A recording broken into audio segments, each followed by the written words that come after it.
A $10 billion man sat alone in a thrift store suit, quietly stepping into the most expensive restaurant, his own. He hadn't come for the food. He came to hunt for the one thing money couldn't buy: honesty. His name was James Black, 42, owner of Blackwell Group, an empire spanning from luxury hotels to biotech. In the skyscraper heights of downtown Chicago, one phone call from him could shake the markets. But at the table, he chose to sink into the crowd. Tonight, James shed the chairman's armor to become Jim. A frayed velvet jacket, a faded plaid shirt, worn-out jeans, scuffed work boots, and thick-framed glasses with plain glass. A ritual of self-testing, his way of touching the real ground. He pushed through the polished brass doors of the Gilded Steer. The scent of seared meat, leather seats, and aged wine blended with the crackle of fire. Megan Shaw, the blonde hostess, swept her eyes over him from head to toe. Just a second, enough to say, "You don't belong." "Do you have a reservation?" "No," Jim answered, rougher than usual. She offered a professional smile, tapped her tablet, then pointed to a lonely table by the kitchen door. Table 32, the worst spot in the house, where slamming doors and the clamor of cooks fell like hammers. From that blind spot, James watched the machine at work. Servers gliding like hunters, their brightest smiles reserved for wrists with Rolexes. At a corner table, manager Greg Finch laughed loudly with powerful guests. When he turned away, the smile vanished, revealing predatory eyes. A miniature society running smoothly, efficient, profitable, hollow. While Jim studied his water glass, the server for table 32 arrived. Rosie Carter, 23, a black woman with her hair neatly tied, deep, calm eyes shadowed by fatigue. Her faded apron creased with wear, her non-slip shoes rubbed smooth, shoes that told stories of long shifts. "I'm Rosie. I'll be serving you tonight. What would you like to start with?" Jim ordered the cheapest beer. She didn't blink, didn't judge, just nodded and walked away. Behind her, two waiters whispered, "Smile more, or they'll say you've got an attitude," a familiar tone policing jab. Beer down, Jim placed his order. "Emperor's Cut." The room stirred slightly, a 48-ounce, 90-day dry-aged porterhouse, $500. "Wine?" Cheval Blanc, 1998, one glass. Nearly $300 for a sip of Bordeaux. Choices that didn't belong at table 32. Finch's policy demanded selective pre-authorization, aimed at guests who looked poor or the wrong color. But Rosie held firm to one standard: respect. From afar, Finch smirked. James saw everything: the hostess avoiding giving Rosie prime tables, co-workers dodging off-brand guests, Finch rewarding suits with smiles and punishing table 32 with disdain. A test of class had crossed into the map of race, and Rosie stood at the crossroads of injustice. Rosie returned to confirm his order. At table 5, a group of white-collar patrons snapped their fingers, summoning her. She glanced back at Jim, a small nod. "I haven't forgotten you." As she walked off, James realized something rare. In a room full of performances, her gaze was real. The kitchen roared, doors slammed. Finch's shadow blocked Rosie's path. James saw his lips moving, his fingers stabbing the air, Rosie's shoulders stiffening. He couldn't hear, but he knew that currency of power, fear. And at the Gilded Steer, table 32 had just turned into a stage. Not for dinner, but for a moral experiment. In the wine corner, Greg Finch blocked Rosie's path. His voice dropped, venom dripping into her ear. "Card up front for table 32. Don't let anything unpleasant happen." "That guest ordered a 98 Cheval, Mr. Finch." "I don't want to offend." "Offend?" He offended the brand the moment he walked in here. his teeth ground together. "And your $5,000 debt, don't forget it. I'll take every last cent." The parting sting. "And keep it professional. Don't let your attitude ruin tonight." Each word pressed down like a button on old racial prejudice. Outdated, yet still raw. Rosie swallowed her fear. She couldn't lose this job. Her 17-year-old brother Kevin was fighting cystic fibrosis. Insurance had maxed out. Bills rose like a tide. Finch knew that, and so he had twisted an inventory mistake, born of exhaustion, into a fabricated debt, chaining her to the bad tables section. But at table 32, the man in thrift clothes didn't look at her as beneath him. He listened, spoke softly, almost as if he truly saw her. The Emperor's cut steak arrived. The vintage wine caught the golden light. Jim sipped, then asked about Chicago. Not the Instagram check-ins, but neighborhoods, night markets, shaded basketball courts. Rosie answered, as if unlocking a hidden corner of her life. In her chest, a reckless plan ignited. A napkin as a secret letter. She slipped into the staff break room, smelling of stale coffee and bleach. Pulling out a white napkin, her hand trembled as she scribbled quickly, concise but urgent without self-pity. "They're watching you. Kitchen isn't safe. Check the ledger in Finch's office. He's poisoning the supply chain." She didn't sign it. A sandwich of warning and evidence. Risky enough to spark inquiry, professional enough not to be dismissed as petty complaint. Back on the floor, Rosie waded through a maze of eyes. Table 5 snapped fingers.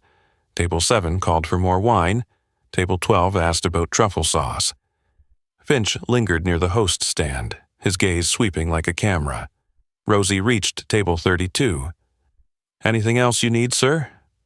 Jim looked up at her, calm eyes waiting. She gathered cups, her left hand sliding the folded napkin beneath the bill tray. Sleight of hand, like magic. Too subtle. Jim thought she had simply cleared it away, disappointment flickering in his gaze. Rosie's heart dropped to her heels. If this failed, she had no other move. She turned back, set down the tray again, tilting her hand just enough for the white napkin to slide onto the wood. "You forgot your tip," she whispered, the flimsiest cover story of her life. Finch began to notice. Rosie released the tray and walked away. Every step a tightrope. Only once she disappeared through the kitchen door did Jim retrieve the napkin and tuck it into his jacket. He stood, quietly left the restaurant, and on the tray he left an exact bill, $867.53, no tip. Tonight, money wasn't the language. Information was the currency. Out in the damp night under a sodium lamp, Jim unfolded the napkin. The careful, shaky script burned in his palm. Poisoning the supply chain. This was no longer a test of decency. This was an emergency operation. He drew a deep breath, pulled out a burner phone, and dialed the single number saved inside. "Art Penn, it's me." On the other end, a steady British voice. "What is it, James?" "This isn't about service, it's crime, and one of our people is trapped inside." "Kick off an audit tomorrow morning?" Art suggested. "No," James cut him off. "An audit will tip Finch off. Tonight, we move first." He needed evidence before the fox caught the scent. "I'll call Rena Cole," Art said. "XMI6, infiltration without collateral." 45 minutes later, a blunt message pinged. "Back alley, black car, 2 minutes." The car door shut. From the driver's seat, a woman glanced at James in the mirror. "You need a ghost," Rena murmured. "Ghosts are expensive.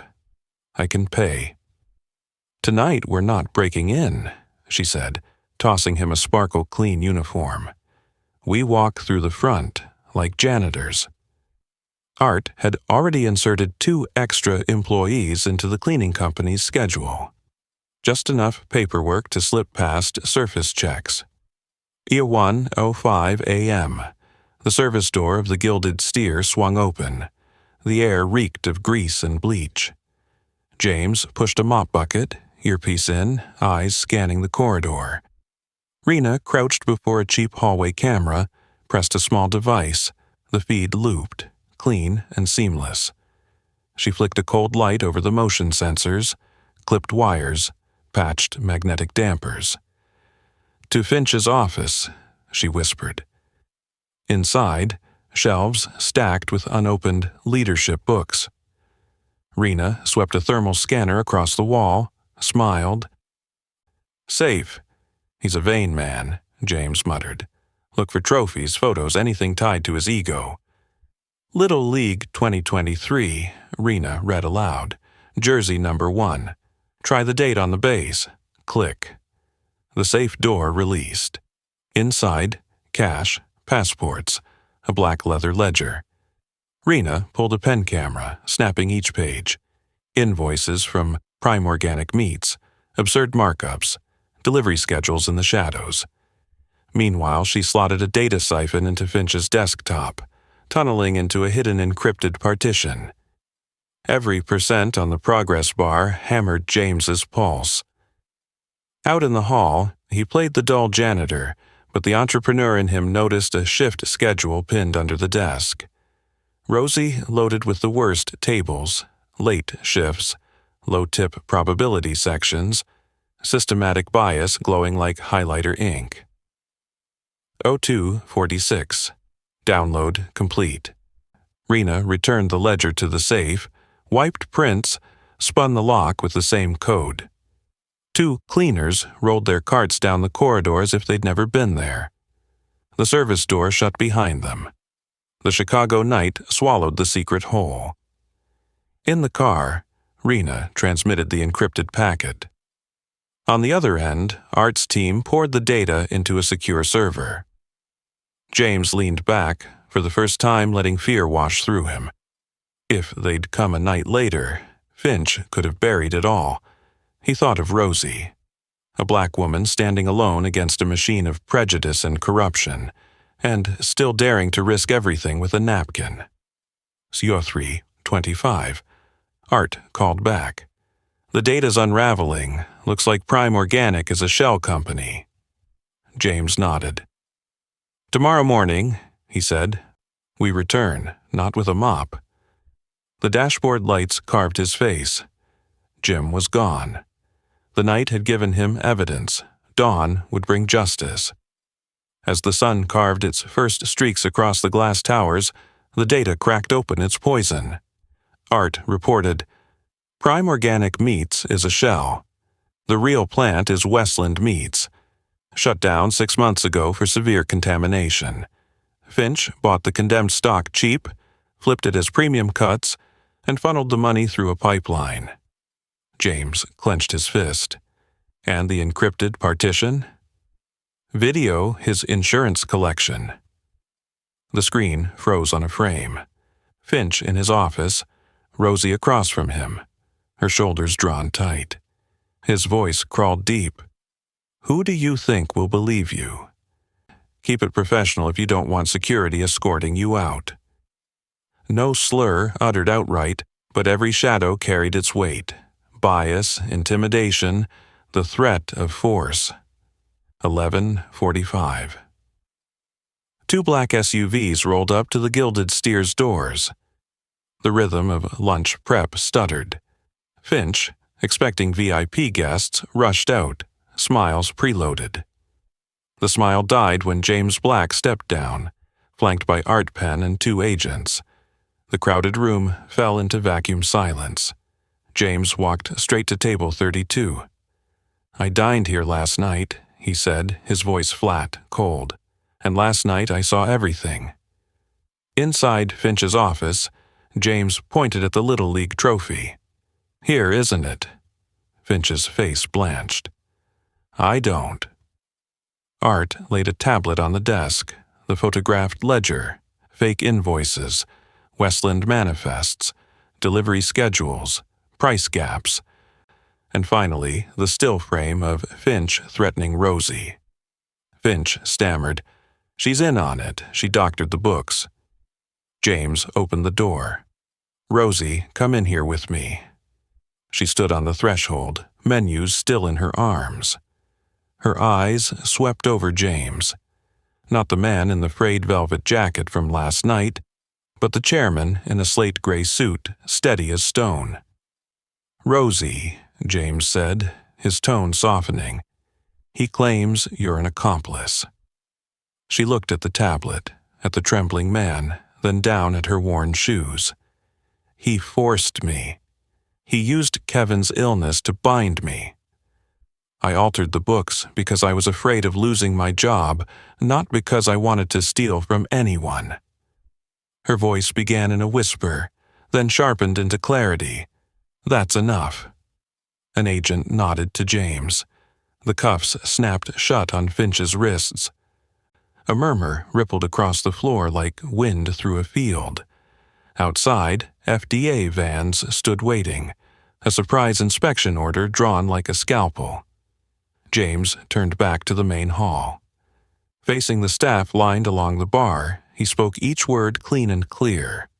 "Last night, someone here chose to do the right thing, not for money, not for glory, but for the lives of our customers and the weight of her own conscience." Every gaze swung to Rosie Carter. She stood in the storm's eye, hands trembling, unsure what to do. James gave a small nod, the same as last night. "Thank you for the white napkin." In the air still tinged with the metallic scent of handcuffs, James took another step forward. The fabricated $5,000 debt against Rosie, erased immediately. Blackwell Group will establish a lifetime medical fund for Kevin Carter. And from today, Rosie Carter will no longer be confined to the bad tables. She will hold the position of Director of Ethical Oversight and Employee Welfare, reporting directly to me. The floor froze, then burst into breaths, sobs, scattered claps that swelled into a wave. But James knew justice didn't end with one arrest. It had to enter the system. In front of the entire staff, he announced the reform package. Unified, card-up-front policy. If applied, it must apply to everyone, with transparent rules and automatic logging. Selective enforcement based on appearance, race, or perceived wealth is banned. Fair scheduling algorithm. Rotating sections, tracking disparities in tips and prime shifts across gender and race. Monthly audits, internal data published. Anonymous whistleblower line, operated by a third party. With zero tolerance for retaliation.